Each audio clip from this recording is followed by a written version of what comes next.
Bonjour et bienvenue dans Vivre après, le podcast qui vous accompagne pour faire face aux ruptures de vie. Un programme soutenu par l'OCIRP et le groupe IMA.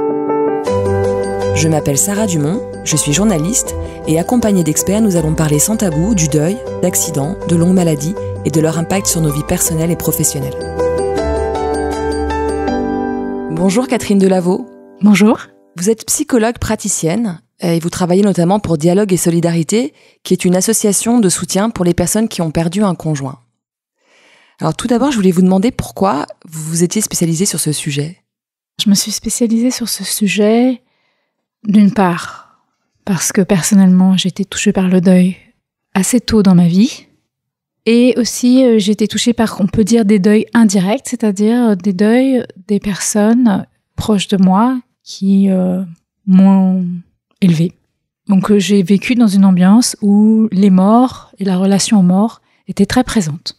Donc ça c'est, on va dire, ce qui me concerne, ce qui fait que j'avais une sorte de familiarité, de simplicité face à la mort et au deuil. On m'a fait une proposition et ça a tout de suite été pour moi une évidence que j'avais envie d'aider, de soutenir des endeuillés.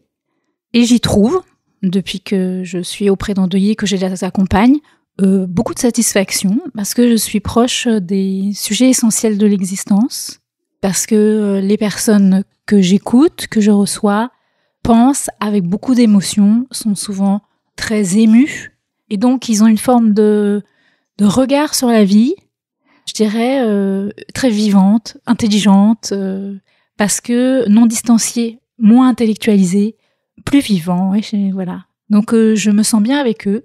Et j'apprécie leur compagnie. En quoi le veuvage est-il un deuil particulier ? Le veuvage est un deuil particulier parce qu'il touche tous les aspects de la vie de la personne. Matériel, financier, son lieu de vie aussi.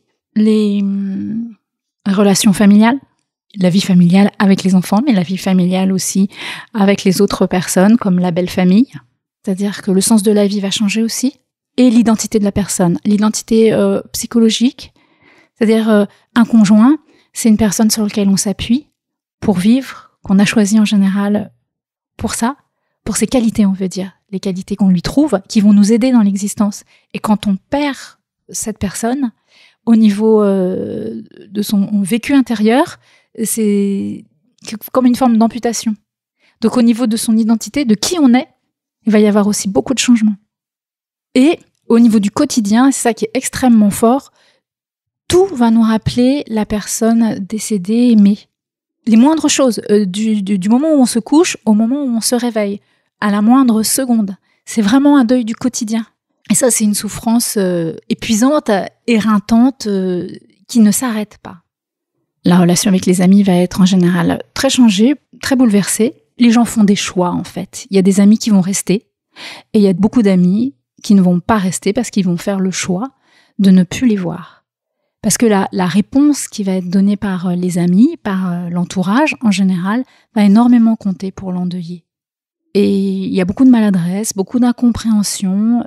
Ceux qui entourent les endeuillés ont du mal, en fait, à les soutenir, à avoir les bons mots, à avoir les justes mots, ne serait-ce que juste à les écouter sans rien dire. Donc, il va y avoir un tri très important et aussi des nouveaux amis, des nouvelles relations, des gens. Les endeuillés me disent « Je suis très étonnée, j'aurais jamais cru que telle personne aurait pu m'apporter autant à ce moment-là. » Et d'autres, auxquels ils étaient extrêmement proches, ne sont pas à la hauteur, en fait, de ce qu'ils attendent. Après, il y a aussi les amis qui étaient des couples d'amis. Et là, c'est très difficile, en général, pour les endeuillés, de maintenir ces relations, en tout cas au début. Parce que là aussi, la souffrance est trop intense. Ils ne supportent pas, et ce qui est tout à fait entendable, de se retrouver seul parmi des couples. Et quelles sont les difficultés dont vous font plus part les endeuillés ?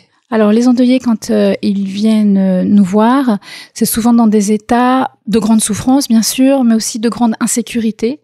Alors une des choses qui est souvent nommée, c'est qu'ils ont peur d'être fous, d'être pris par des moments tellement chaotiques qu'ils se demandent si c'est normal. Le monde s'écroule littéralement pour eux. Pour certains, ils parlent d'amputation, de déflagration. Et donc, ces états-là, qui sont d'une immense intensité, les inquiètent, les inquiète beaucoup. Et donc ils viennent, entre autres, pour être rassurés, pour savoir si ce qu'ils vivent, c'est normal. Est-ce que d'autres, comme eux, en deuil, le vivent? Ils rencontrent cette difficulté, puis la peur de la dépression. Ils vont tellement mal qu'à certains moments, ils se demandent s'ils ne sont pas en état de dépression et est-ce qu'ils vont pouvoir sortir, en fait, de cette dépression. Une autre chose qui nomme beaucoup, c'est est-ce qu'ils vont pouvoir continuer à supporter cet état de douleur et de souffrance qu'ils ressentent. Puis, ils nous font part aussi de l'épuisement physique et moral. Après, c'est des choses plus concrètes, plus matérielles. Qu'est-ce qu'ils vont faire avec les affaires du défunt? Comment ils vont organiser leur vie? Est-ce qu'ils vont rester dans leur lieu de vie? Est-ce qu'ils vont déménager? Est-ce que c'est le bon moment? Et aussi toutes les difficultés avec les autres, parce qu'ils se sentent au bout d'un moment moins compris, mal entendus, et ça leur pose énormément de difficultés. Certains doivent vous demander combien de temps ça va durer, combien de temps je vais souffrir. Non, c'est une question fréquente? C'est une question très fréquente, et c'est une question auquel il est difficile de répondre. Mais malgré tout, je vais le faire. On peut dire qu'un deuil de conjoint, c'est long. La grande douleur sera dépassée au bout d'environ, entre 2 et 3 ans. Après, on est toujours en deuil, mais d'une autre façon, d'une façon moins douloureuse, avec des moments même de sérénité et de goût à nouveau pour certaines choses de l'existence. Mais pendant 2 à 3 ans, ça va être très difficile, très douloureux, une perte d'énergie. Des études ont montré que le deuil avait un impact sur la santé. C'était quelque chose qu'on ne savait pas forcément. Est-ce que vous pouvez nous en dire quelque chose? Oui, le deuil a un effet physiologique. Il y a une baisse d'immunité pendant les 6 premiers mois de deuil. Il y a une grande fatigue, un épuisement du corps, souvent des douleurs qui peuvent apparaître, des douleurs corporelles. Un effet aussi important sur le sommeil, avec des difficultés pour s'endormir ou des réveils fréquents en milieu de nuit et des difficultés, des insomnies en fait. Un manque d'appétit, voire une difficulté à manger pendant de nombreux mois. Donc un affaiblissement général de la personne. Effectivement, pas que psychologique, mais aussi très physique. Des études ont montré que le veuvage entraînait aussi une situation de précarité. Un tiers des femmes connaissent une situation de pauvreté l'année du veuvage, contre seulement 10% d'hommes. Comment vous expliquez ça? L'écart de salaire entre les hommes et les femmes. Et puis après, pourquoi la première année? Parce que la première année, c'est une année où il y a énormément de démarches à faire. Et pour avoir une rente de réversion, il faut le demander. Et il faut le demander suffisamment tôt pour l'avoir rapidement. Et après, il faut 4 mois à peu près. Maintenant, les délais sont un peu raccourcis, 4 mois pour l'obtenir. Donc en fait, tout ce temps entre la demande et le fait d'obtenir, ça va prendre du temps. Et puis après, la rente de réversion n'est donnée que pour les personnes qui sont mariées et qui ont plus de 55 ans. Avant de 55 ans, c'est des allocations veuvage. Enfin, il y a des aides possibles, mais d'abord, il faut les demander et après, le temps qu'elles arrivent. Donc en fait, il y a 1 an qui peut être financièrement vraiment très difficile. Est-ce que les hommes et les femmes sont égaux face au deuil d'un conjoint? Oui, la souffrance, elle est terrible pour les hommes comme pour les femmes. Après, ils vont y réagir différemment. Enfin, c'est un peu général malgré tout, parce que ce que je vais vous dire, une femme pourrait le vivre. Hein, bon. Mais malgré tout, je me rends bien compte qu'en les recevant, ils y réagissent différemment. C'est-à-dire, les hommes vont être plus actifs, moins dans la parole, un peu moins dans l'émotion, plus dans la pensée. Ils vont avoir besoin de faire des choses, en fait, de s'activer, d'avoir des projets assez rapidement, de lutter, en fait, contre la fatigue, en faisant beaucoup de choses. Même pour certains, on peut voir une forme d'hyperactivité, hein, pour lutter en fait contre la souffrance et la passivité. Et les femmes, elles sont dans des besoins plus de s'émouvoir, de laisser exprimer les émotions et de parler, de pouvoir dire à d'autres, être entendues, être conseillées aussi, être écoutées. D'ailleurs, il y a un psychothérapeute québécois, Gilles Deslauriers, qui a organisé, plutôt que faire des groupes de soutien pour hommes, il faisait des groupes de soutien, mais en marchant. Pour les hommes. Pour les hommes. Tout à fait. Pour les hommes. Alors, contrairement aux idées reçues, le veuvage ne concerne pas que les personnes âgées. 500 000 personnes sont veuves avant l'âge de 55 ans. Perdre un compagnon quand ses enfants sont jeunes, ça représente une difficulté supplémentaire. Il faut finalement faire face pour ses enfants, pour être en forme tous les jours auprès de ses enfants. Comment on peut gérer cette difficulté supplémentaire? On peut se dire que c'est une difficulté, mais on peut aussi penser que c'est pas penser, c'est aussi un soutien.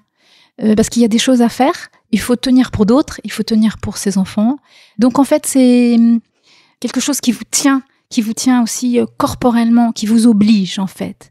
Donc bien sûr, les gens le disent, c'est lourd, c'est difficile, c'est éreintant, et en même temps, ça me donne des repères, ça m'oblige, ça donne du sens à mon existence.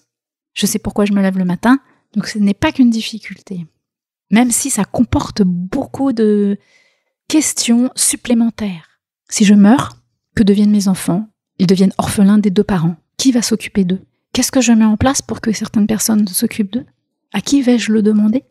Juridiquement, est-ce qu'il faut que je mette des choses en place? Et toutes les craintes autour de est-ce que mon enfant aura la même vie qu'il aurait eu? Est-ce qu'il aura les mêmes chances de réussir à l'école? Et la confrontation, alors ça c'est très très douloureux pour les parents avec l'école. Aller à l'école, aller aux réunions, aller chercher ses enfants, parce que je reviens au deuil du quotidien. Mon enfant n'a plus de père ou n'a plus de mère. Et je vois autour de moi des mères qui viennent chercher leurs enfants. Et ça ravive ma douleur. Pour moi, et aussi je porte la douleur que je pense que mon enfant porte ou portera. Alors dans notre société, il y a une injonction, il faut se relever vite. On est dans une société de performance. Est-ce que l'entourage représente un soutien durable? Alors dans le meilleur des cas, oui. L'entourage est un soutien, mais au bout d'un an, c'est vrai, c'est à ce moment-là qu'on voit les endeuillés qui arrivent dans les associations, l'entourage commence à mettre comme une limite à l'endeuillé, voire une pression à l'endeuillé. C'est-à-dire qu'au bout d'un an, l'entourage considère qu'il faut mettre un terme à cette plainte, parce que c'est comme ça qu'il le pense, à cette souffrance. Et donc il faut, c'est les mots qu'on entend, tourner la page, refaire ta vie, te reconstruire. Et à ce moment-là, les personnes sont extrêmement seules. Et c'est à ce moment-là qu'elles viennent vers les associations. Parce que sinon, elles portent un masque. Elles font croire que oui, ça va. Et en fait, ça va pas du tout. Derrière le masque, elles sont tout aussi fragiles, souffrantes, vulnérables. Est-ce que dans ce cas de figure, quand on vit ce type de drame, est-ce que finalement on ne peut être compris que par des pairs, par des personnes qui ont vécu la même chose? En tout cas, être compris par des pairs, ça c'est sûr. Que les pairs les comprennent, qu'ils se comprennent entre eux, qu'ils se soutiennent, qu'ils se reflètent. Mais je dirais pas qu'on peut être compris que par des pairs. Certaines personnes qui ne sont pas en deuil comprennent, écoutent, soutiennent, malgré tout. Mais le groupe de pairs, le groupe d'endeuillés, c'est une communauté de destin qui se comprend et qui aussi, je dirais, dans les groupes de pairs, il y a une acceptation de la parole de l'autre, parce qu'il est légitime de me dire ça, parce qu'il le vit et où il a vécu ce que je traverse. Vous-même, vous organisez au sein de Dialogue et Solidarité des groupes de parole. Est-ce que vous pouvez nous raconter comment ça se passe? Quel est le principe? Alors ça se passe en bonne convivialité. Les groupes de parole sont constitués de 10 personnes. Tout le monde est en deuil de son conjoint. Les personnes se réunissent une fois par mois, pendant 2 heures, sur une période de 2 ans, si elles le souhaitent, moins si elles le souhaitent aussi, mais Dialogue et Solidarité a décidé d'accompagner les personnes jusqu'à 2 ans parce que le deuil, c'est long. Et donc, il faut du temps d'accompagnement. Les groupes sont animés par 1 ou 2 personnes en fonction des lieux. La personne principale qui anime le groupe est une professionnelle de l'écoute et parfois accompagnée par une personne bénévole formée au deuil.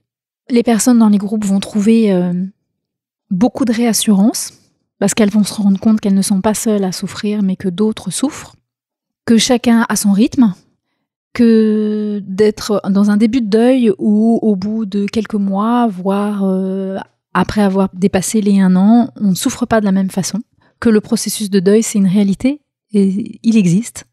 Elles vont pouvoir donc se comparer et se donner des repères pour sentir, comprendre là où elles-mêmes elles en sont. Et aussi les autres vont lui dire directement parfois ce qu'ils ressentent de son évolution. Et ça aussi, ça va donner des repères, de la réassurance. Et les autres sont légitimes pour parler.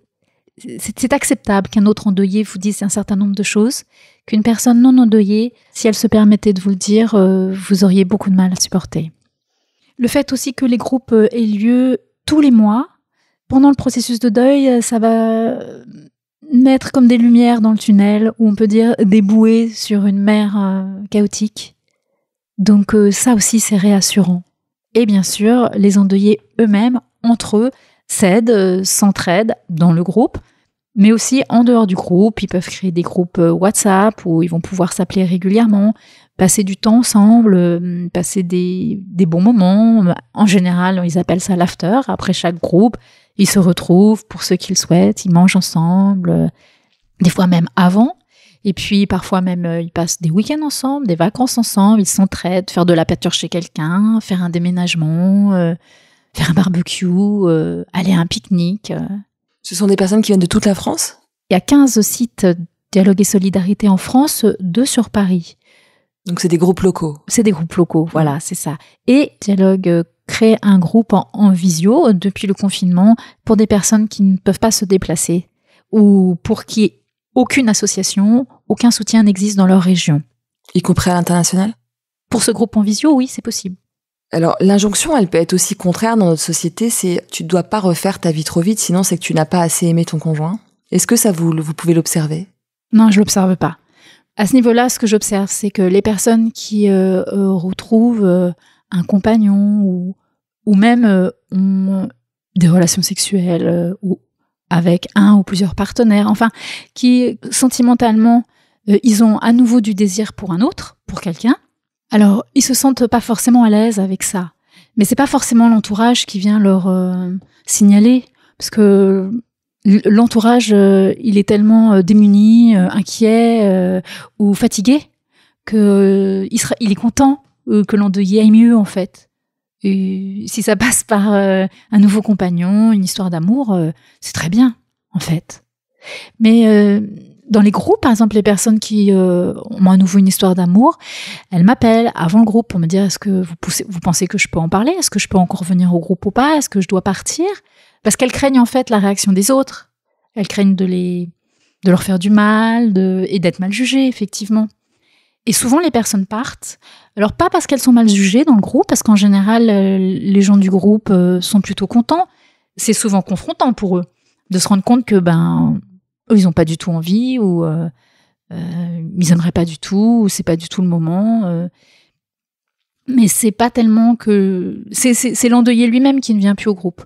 Aussi parce qu'il a envie de vivre son amour naissant de façon légère. Il a besoin de s'alléger. Et le groupe, même si c'est des moments de vie intenses et parfois même joyeux, malgré tout, il peut sentir que la souffrance des autres est trop lourde à porter pour lui, donc il préfère arrêter. Est-ce qu'on peut avoir du désir sexuel tout en étant endeuillé, récemment, je veux dire ? Oui. Alors, c'est un sujet tabou, ce n'est jamais... C'est pour ça que j'en parle, ce n'est jamais parlé, même par les endeuillés, ou très peu, on va dire. Mais oui, ça, j'en entends plutôt parler en entretien individuel. Certaines personnes sont même un peu inquiètes de sentir qu'elles ont envie d'avoir des relations sexuelles avec plusieurs partenaires ou un partenaire exclusif. Elles se rendent bien compte qu'il y a une sorte de décalage entre le vécu de détresse qu'elles ont et cette envie. Et comment vous les rassurez, justement ? D'abord, je leur dis souvent que si c'est là, et c'est que c'est plutôt bon pour elles, que c'est important qu'elles se laissent guider par leurs propres besoins. Quand on retombe amoureux et qu'on est un conjoint endeuillé, mais qu'on a des enfants, est-ce que c'est facile, finalement, de faire accepter cette nouvelle vie à des enfants qui ont perdu un père ou une mère ? Alors, en fait, moi, je les vois pas.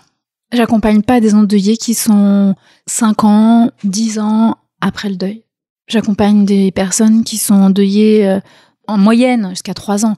Et à bout de 3 ans, je ne connais personne qui a présenté ses enfants pour vivre avec un compagnon ou une compagne. Je n'en connais pas. D'accord, donc il y a vraiment un respect du rythme de l'enfant quelque part, enfin en tout cas de ce qu'on pense qui peut être juste pour lui à date de Mais vivre. même des endeuillés, je connais pas d'endeuillé qui au bout de 3 ans a repris une histoire d'amour, on va dire, engagée.